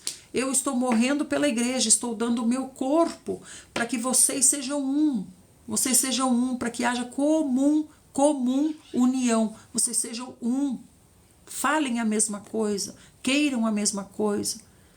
Um só espírito, um só coração, né? Um só Deus, um só falar, um só querer, um. Do mesmo modo, depois de comer, ele tomou também o cálice, um cálice. Não é um monte de cálicezinho. Ele pegou um cálice. Então, por isso que essa comunhão, gente, acontece numa mesa, né? Na comunhão de irmãos, né? 50k. Ele pegou um cálice, né? E disse, né? Esse cálice aqui é a nova aliança no meu sangue. Veja, há uma nova aliança entre vocês. Agora vocês estão unidos por essa aliança. Façam isso todas as vezes que beberem, todas as vezes que o beberem, em memória de mim. Então, como que o Senhor fez? Passou o mesmo cálice, todos beberam do mesmo cálice, porque o Senhor queria falar ali sobre a união. Todos bebem do mesmo cálice. O Senhor queria falar sobre a união. Portanto, todas as vezes que vocês comerem desse pão e beberem desse cálice, que pão e que cálice? É aquele pão daquele tempo? É aquele cálice daquele tempo? Não, gente do céu. É o pão da comunhão, o cálice da comunhão. Proclamam a morte do Senhor até que ele venha. Ou seja, a gente retoma o que o Senhor disse, o que o Senhor nos ensinou, como Paulo está dizendo aqui. Eu passei para vocês o que eu recebi, ou seja, do jeito que eu aprendi do Senhor, eu estou ensinando vocês. Por esse motivo, quem come do pão ou bebe do cálice do Senhor indignamente, sem ter esse discernimento, não há razão, não faz o menor sentido eu participar dessa mesa se eu não sou um com os irmãos. Não, fica a nossa panelinha aqui, a panelinha deles para lá. Aqui é a panela dos gregos pobres. Aqui é a panela dos gregos ricos. Aqui é a panela dos judeus pobres. Aqui é a panela dos judeus ricos. É tudo isso que o Senhor queria quebrar. Ele quer dizer, vocês são um só. Só um. Todos são um. Todos são um. Né? Então, por isso ele diz, aquele que participa dessa mesa indignamente, ou seja, sem compreender que está ali para ser um com todos. Se você é rico, você vai servir o mais pobre. Se você é judeu, você vai servir o grego. Ninguém é menor do que melhor ou maior do que o outro. Não é verdade? Então ele está dizendo assim, ó, agora se você vai lá e participa dessa mesa, dessa comunhão dos irmãos, sem ter esse discernimento, você será culpado de pecar contra o corpo e o sangue do Senhor. O que é o corpo e o sangue do Senhor? É a igreja, é a união, é a comunhão, nós somos todos um. Todos um. Então, por isso que Paulo falou, como é que vocês são todos um se nem sequer vocês conseguem esperar todos chegarem para começar a comer? Come na frente, aí chegam os outros que chegam atrasado, não é que chega atrasado, chega na hora certa, né? Você chegou adiantado. Aí você fala, vai comer lá, a gente já comeu, vai comer lá. Aí o irmão que fez uma viagem mais longa, quando chega lá na mesa, tá cheio de restos. Nem viu a mesa que estava toda ornamentada, bonita. Nem viu. Chega lá, já tá lá todos os restos já. Como que o irmão vai ficar? Né? Então, gente, tenha discernimento. Quem come, bebe sem discernir o corpo. Compreenda. Se eu levei uma coisa boa, maravilhosa e cara, eu levei para dar para os irmãos. Não levei para eu comer na frente dos outros, me exibir. Olha, a Idelma, ela trouxe um peru. Pois é, mas ela e a família dela já comeram.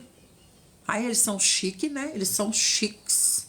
Aí eles são. E nós? Nós comemos pão seco aqui, porque é o que a gente pode trazer.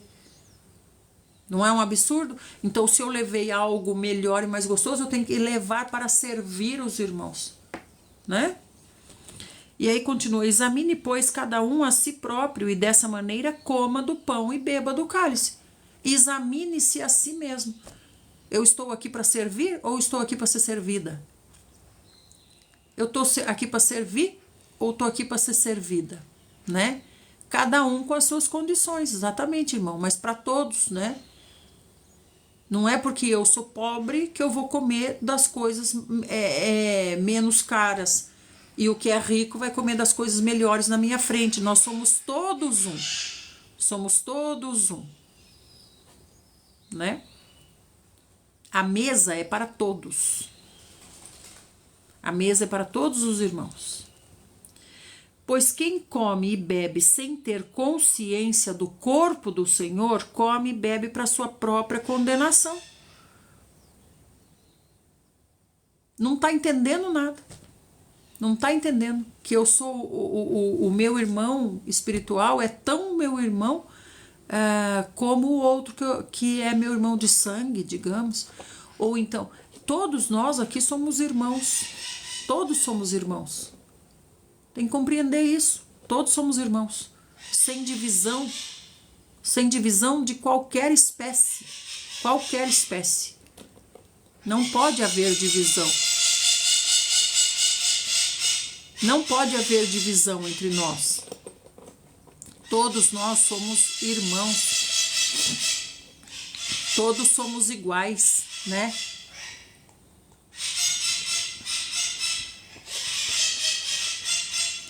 Não é só o pão, mas a comunhão com os irmãos é também preciosa para Deus. Sim, é justamente isso, Pá, que o Senhor está falando. Nós temos que entender que nós somos todos um. Essa mesa é mesa do amor, mesa da festa do Senhor, mesa da comunhão, né? Mesa da comunhão.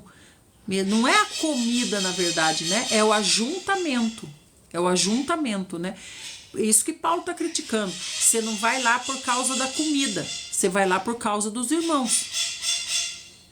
Só que a comida está na mesa, porque a comida une. A comida une, né? A comida une. Então é por isso que a comida, comer, morar, né? Comer, morar, une as pessoas, né?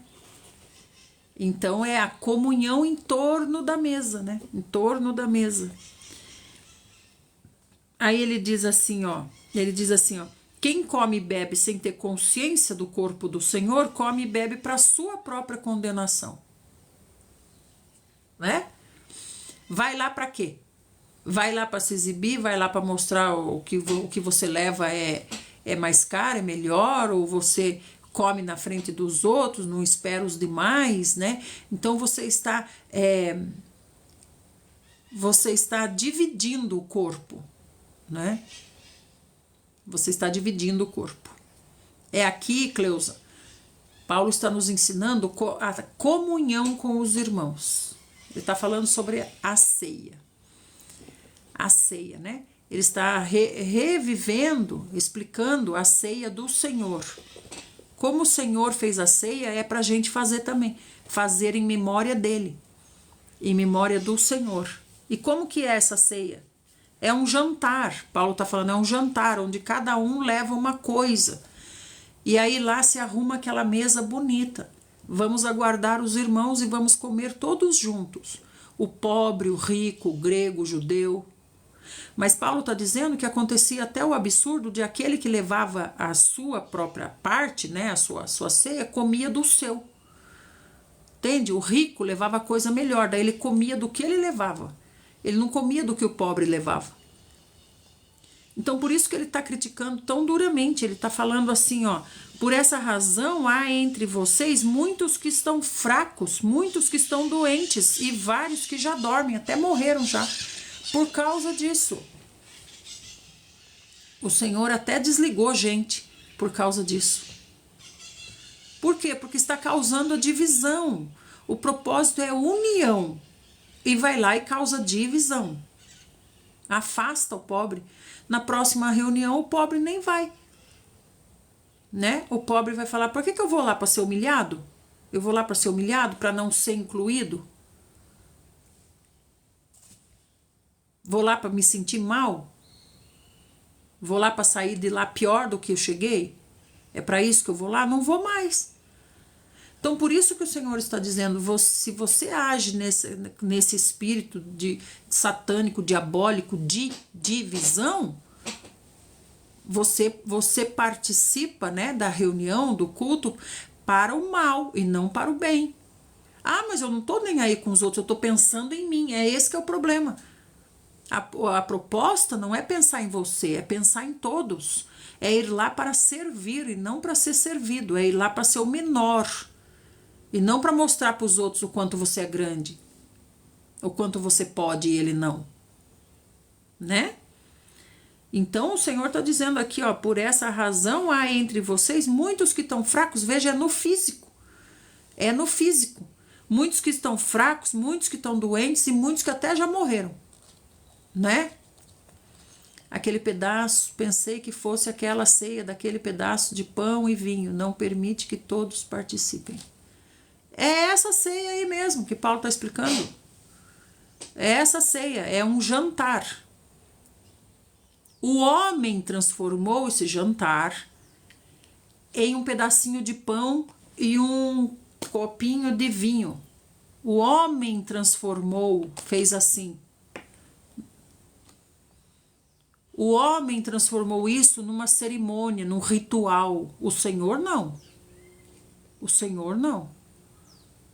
Lembra como que foi? Como que o Senhor fez? Juntou todos para comerem juntos. Inclusive Judas bebia comia no prato do Senhor. O Senhor estava tomando sopa com um pãozinho ali, ó, e Judas pegava do prato do Senhor a sopa. E o Senhor falou, aquele que come comigo no mesmo prato aqui, é esse que vai me trair. Ele deu todas as dicas para Judas antes, para Judas voltar atrás, né, na sua decisão. Então compreenda, gente, o partir do pão, a ceia, é comunhão entre irmãos. É comunhão entre irmãos.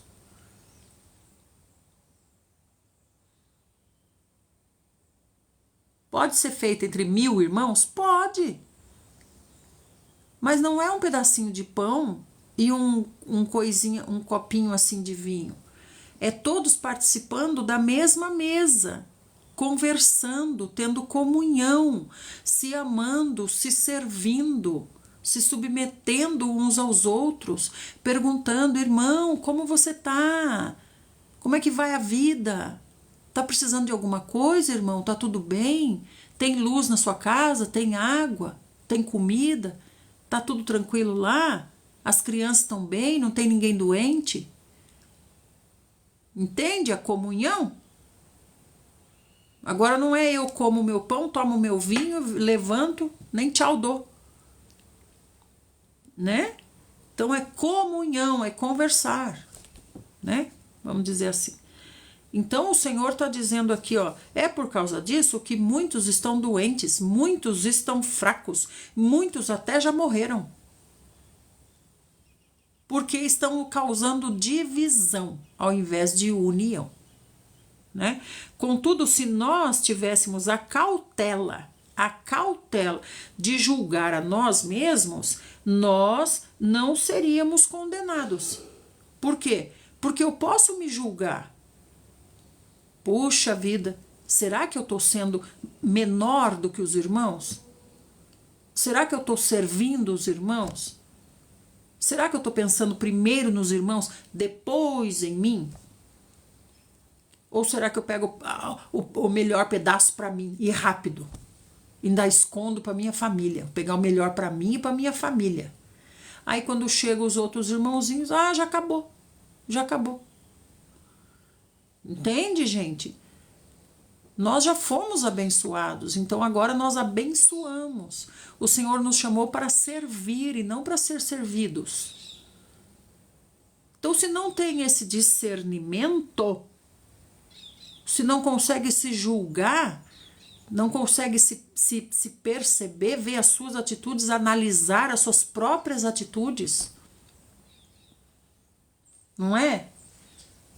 Analise suas próprias atitudes, né? Vai numa festa de casamento, tá lá pegando docinho escondido. Pegando docinho escondido antes da hora. Quer levar vantagem.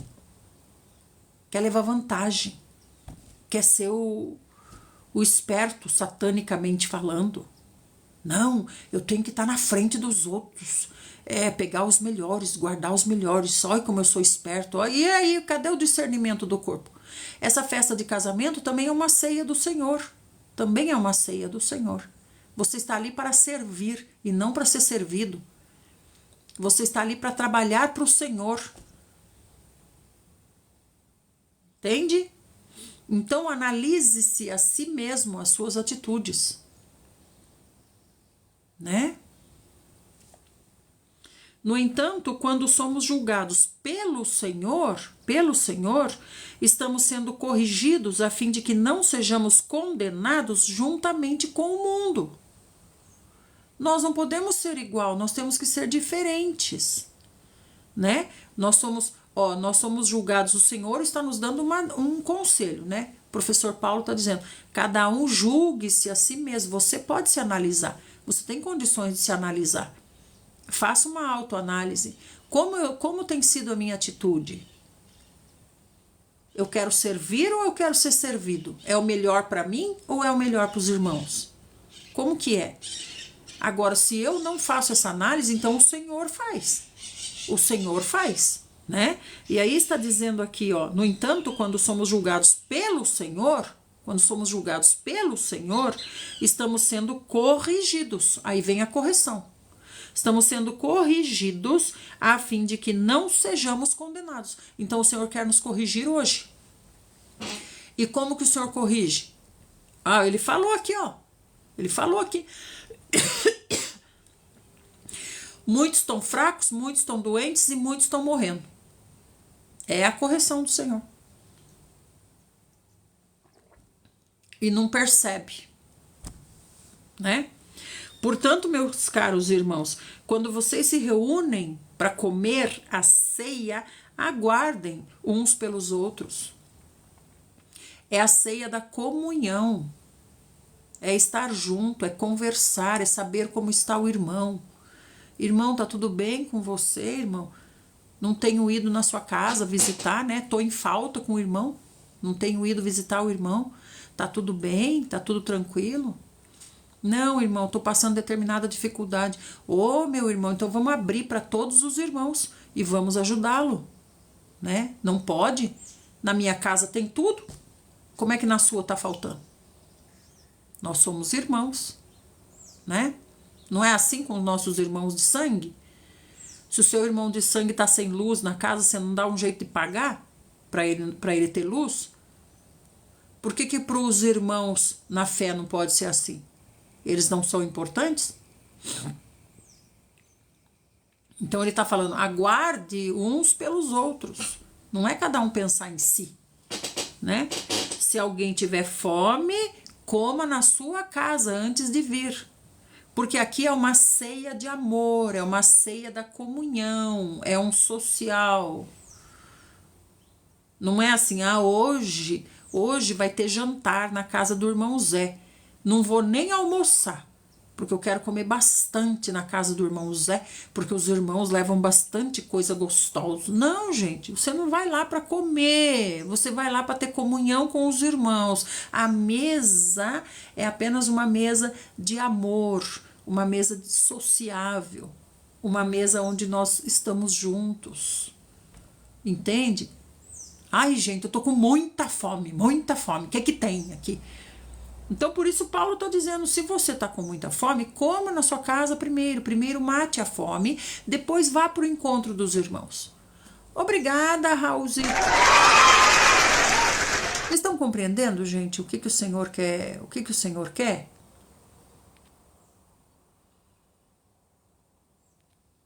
Estão compreendendo o que o Senhor quer nos dizer? Obrigada, irmão Davi. Estão compreendendo, né? Se alguém tem fome, então coma na sua casa primeiro. Então veja, o Senhor não está nos falando a respeito de um pedacinho de pão e um copinho de vinho, porque um pedacinho de pão e um copinho de vinho não mata a fome de ninguém. Então não é sobre isso que o Senhor está falando. O Senhor está falando dessa mesa de amor, dessa festa de amor, dessa festa de comunhão, onde eu vou para saber se está tudo bem com os meus amados irmãos, se eles estão precisando de alguma coisa, se precisam de ajuda. Eu não vou lá para comer, encher o bucho e ir embora para casa, né? Se alguém tem fome, então coma na sua casa, para que quando estiver lá na reunião com os irmãos, isso não seja para você a sua condenação. O quê? Essa fome que você chegou, você foi para comer. Você não foi por causa dos irmãos, você foi para comer. Isso se tornará uma condenação para você. Você não consegue nem conversar com os irmãos, a sua preocupação está só em comer, né? Quanto às demais orientações, pessoalmente vos instruirei assim que puder visitar vocês. Então, tinha mais coisas para Paulo falar com relação a isso. Mas ele achou melhor falar pessoalmente. Paulo está em Éfeso, né? Ele não estava preso ainda nesse tempo. Então ele está mandando essa carta para os irmãos em Corinto. E ele tem planos de ir visitar os irmãos em Corinto. Então ele está dizendo aqui, ó. Quanto às demais coisas, as demais orientações, então veio coisa mais feia na carta que os irmãos de Corinto mandaram para Paulo. Veio coisa mais feia ainda, né? De certo deve estar dando até briga na comunhão entre os irmãos. Um não olha na cara do outro, um não cumprimenta o outro. Então Paulo está dizendo, ó, quanto às demais orientações, eu vou conversar pessoalmente. Pessoalmente. Minha gente querida. Hein, minha gente querida? Então, amados, deu para compreender aqui? Ah, não pode comer o pedacinho de pão e tomar o cálicezinho do vinho? Pode, mas o que eu quero que você compreenda é que não é isso a ceia do Senhor. A ceia do Senhor é você se reunir com os irmãos, ter comunhão, ter comunhão com os irmãos, conversar. Na CCB eu vejo uma atitude muito bonita deles também, né? Que é o seguinte, eles fazem esses, não sei como é que eles chamam, cada um leva uma coisa, né? E aí depois do culto também fazem jantar, depois do culto eles fazem jantar, né? Aí todos os irmãos são servidos, né? As irmãs, assim, pelo menos o que eu vi, tá? Não é junta panela, pá. Junta panela seria uma coisa para irmãos mais íntimos, né, mais próximos, né? Por exemplo, convida para ir na sua casa, você vai convidar os irmãos da sua comunhão, né? Mas eu tô dizendo assim, nas grandes reuniões, a CCB faz assim, eles fazem um jantar lá, não sempre, né, mas lá faz um jantar depois do culto. Então acaba o culto, os irmãos vão todos para aquele lugar lá, uma cozinha, uma parte lá no fundo, né? Eles têm sempre um lugar lá, tipo um galpão, alguma coisa assim. Aí as irmãs fazem lá a mesa, né? A mesa, e elas ficam servindo. Então todo mundo vai passando, digamos assim, uns 500 irmãos. Aí todo mundo vai passando, né? As irmãs servem. E aí os irmãos, eles ficam tendo comunhão. É a coisa mais linda. Enquanto eles comem, eles ficam tendo comunhão. E daí, irmão, conte como é que tá lá, irmão. Como é que tá? Tá tudo bem, irmão? Tá precisando de alguma coisa? Aquela vez o irmão tava doente, sarou? Olha, me dá até vontade de chorar. A última vez que nós conversamos, o irmão tava doente, agora o irmão tá bem, o irmão sarou. Isso é comunhão, irmãos. Ó, irmão, da outra vez você estava passando necessidade com determinada coisa. Ficou tudo bem? Ficou tudo certo? Tá precisando de alguma coisa? É isso que eles conversam, gente. É o que o Senhor disse, ó, agradece, reparte e faz isso em memória de mim. Repartir. Repartir o quê? Um pedacinho de pão? Não, repartir o que eu tenho.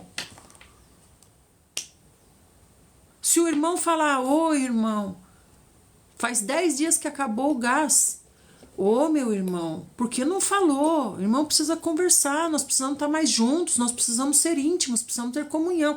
Eu não tenho para dar um botijão de gás pro irmão, mas nós já estamos aqui, né, irmãos, na comunhão, né? Nós estamos aqui na comunhão, né, irmãos? Nós podemos ajudar o irmão? Sim, sim, nós estamos em 20 aqui, o irmão, ó, passa seu Pix. Nós vamos ajudar o irmão, pro irmão comprar o gás amanhã cedo. Agora não é come, bebe, vira as costas e tchau. Tchau, gente. Quando que vai ter de novo? Quando que vai ter janta de novo? Isso é a ceia do Senhor. É isso que o Senhor está dizendo. É a comunhão. É a comunhão. Não é, irmão Davi? Paz Deus. Não é assim, irmão Davi? Não é isso, é comunhão. E ainda tem os irmãozinhos tímidos. Ó, o irmão Davi o irmão Davi vai confirmar agora. Tem os irmãozinhos tímidos que não fala. Não fala. Não fala as coisas. Ah, eu tô precisando de tal coisa, eu tô isso, aquilo. Não fala, pois o Senhor levanta um para falar. Irmãos, esse irmão aqui tá passando por alguma necessidade, nós vamos ajudar o irmão. Não é, irmão Davi? E ó, gente, lá na CCB, não tem dízimo, viu? Não tem dízimo. E olha só, olha como o Senhor como é que fala? Não é sobrepuja que eu quero dizer, transborda. Transborda. Transborda. Transborda. Gente, é essa comunhão que o Senhor abençoa. É essa comunhão. Então entendam, essa mesa de amor, essa ceia de amor, é para comunhão com os irmãos, não é para comer. Não é para comer.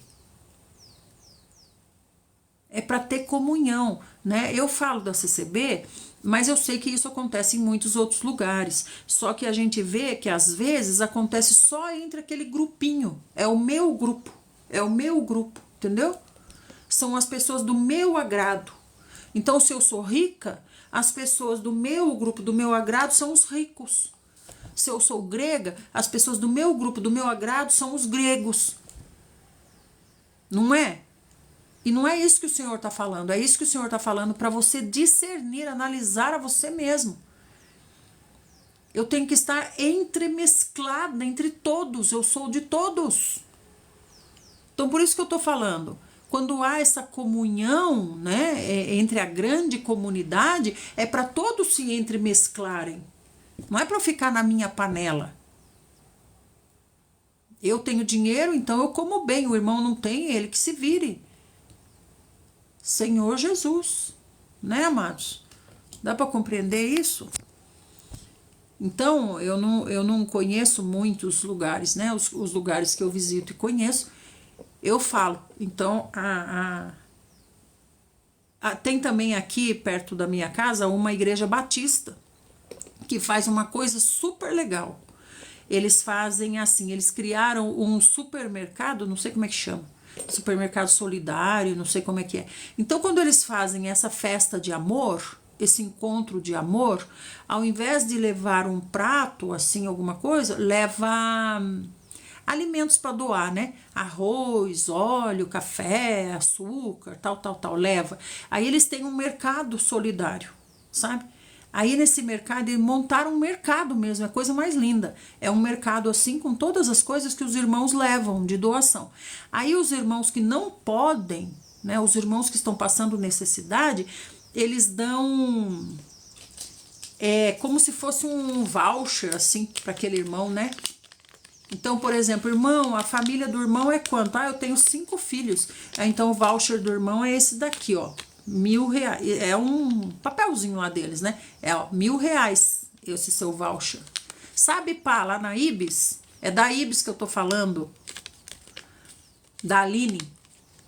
Então, daí, esse aqui é o voucher. Daí, a dona de casa, né, a irmã, vai lá, ela pega, gente, igual ao mercado, ela pega tudo que ela precisa. Arroz, açúcar, macarrão, extrato de tomate, ela pega tudo que ela precisa e ela passa com esse voucher na irmã que tá fazendo a conferência. Igreja da Família, né, pá? Você já viu isso lá, né? Então, gente, isso é a ceia do Senhor. Isso é a ceia do Senhor. Né? É eu ter o que comer e o irmão também. Não é eu comer tudo e o irmão ficar sem nada. É isso que Paulo está dizendo aqui. Espere os irmãos. Espere os irmãos. Como é que você vai comer se o irmão não tem o que comer? Você consegue? Consegue comer tranquilamente. Oh, que gostoso. Oh, que comida gostosa. E o irmão está com fome. É disso que Paulo está dizendo. Como é que pode? Não discerne o corpo. Dobrar o joelho e pedir a Deus em nome do Senhor Jesus. Amém. Mas tem comunhão também, não tem, irmão Davi? Tem comunhão com os irmãos, não tem? Por isso que eu estou dizendo, os tímidos, né, que não conseguem falar, o Senhor levanta os irmãos de oração, né, que descobrem essas pessoas e leva até coisa na casa. Leva até coisa na casa. Não é só para pobre, não, até para rico. É maravilhoso. Certo, amados? Então deu para compreender, amados? A ceia do Senhor, a mesa do Senhor, é a comunhão com os irmãos, todos, não só os que eu gosto, os que são meus amigos, todos, né? Que deixar claro para os irmãos que eles têm de liberdade de dizer: estou passando tal necessidade. Nós somos irmãos. Ô, irmão, eu tô aqui para te servir. Não tô aqui para ser servida, não. Eu tô aqui para te servir. Para te servir. Né? Oh, Senhor Jesus. Então não é comer o pedacinho de pão, tomar um golinho de vinho, levantar e ir embora, gente. Desde quando isso é ceia do Senhor? Diga para mim. Desde quando isso representa o partiu e disse: fazei isso em memória de mim. Reparta. Amém? Vamos orar? Senhor Jesus, nós te agradecemos, Senhor, pelo teu falar. Te agradecemos e pedimos perdão, Senhor. Pedimos perdão porque temos estado distante, Senhor, do teu falar. Senhor Jesus, queremos ser desses que servem, queremos ter prazer em servir. Senhor, livra-nos de estarmos pensando primeiramente em nós, buscando para nós e para os nossos, como se os demais fossem menores, como se os demais não tivessem importância. Senhor Jesus, ensina-nos, Senhor, a estarmos nessa comunhão, a sermos também aqueles que sabem dizer quando precisam, falar: irmãos, estou em apuros. Tanto ser aquele que sabe falar quando tem para dividir, quanto que sabe falar quando está precisando dessa divisão. Porque nós somos irmãos. Ó Senhor Jesus. Clamamos pelo teu santo nome, Senhor Jesus, e pedimos que o Senhor nos ensine a sermos abençoadores, reconhecendo que já fomos abençoados por ti. Amém? Amém, amados? Hoje o Senhor começou a nossa reunião aqui, nos levando a orar sobre as decisões que nós temos que tomar hoje. Então, amados, se lembrem do que Neemias nos ensinou. Antes de qualquer resposta, tem resposta, gente, que pode ser semana que vem, não precisa ser hoje, em desespero. Tem resposta que pode ser daqui 2 horas. Eu posso ligar depois para dar a resposta? Posso mandar a resposta depois, no WhatsApp? Ou tem que ser agora? Então não vamos ser precipitados, não vamos ser precipitados, vamos aprender com Neemias. Mesmo que seja não, a resposta tem que ser agora, você está diante do rei Artaxerxes. Mesmo assim, Neemias fez uma oração rápida. Vamos invocar o Senhor Jesus e depender do Senhor. Ele manda e a gente obedece, se for assim. Ele é conosco em todas as circunstâncias. Amém? Fiquem na santa paz do Senhor Jesus. Oro por vocês, que o Senhor os abençoe, os guarde, os mantenha e os coloque firmes no caminho do reino, né? Sendo aqueles que estão buscando frutificar. Que o Senhor tenha para vocês um maravilhoso galardão. Amém? Obrigada a todas as amadinhas que são as mediadoras, e saibam, nós temos um grupo onde nós conversamos sobre a palavra que o Senhor nos deu aqui na live. Se você quer participar do grupo, você pode falar com a Zetinha, tá? Aí, ó, a Zete, fale com a Zete. Se perder ela, procura ela nos meus amigos, tá bom? Eu não tô falando para me procurar, porque eu tô correndo por um trabalho essa semana. Agora mesmo eu vou me arrumar e já vou correr. Um beijo, tá, amados? Fiquem na santa paz do Senhor Jesus. Até a próxima live, se assim o Senhor achar que seja útil. Tchau, tchau. Obrigada por estarem aqui. Vocês são coisinha mais rica. Tchau.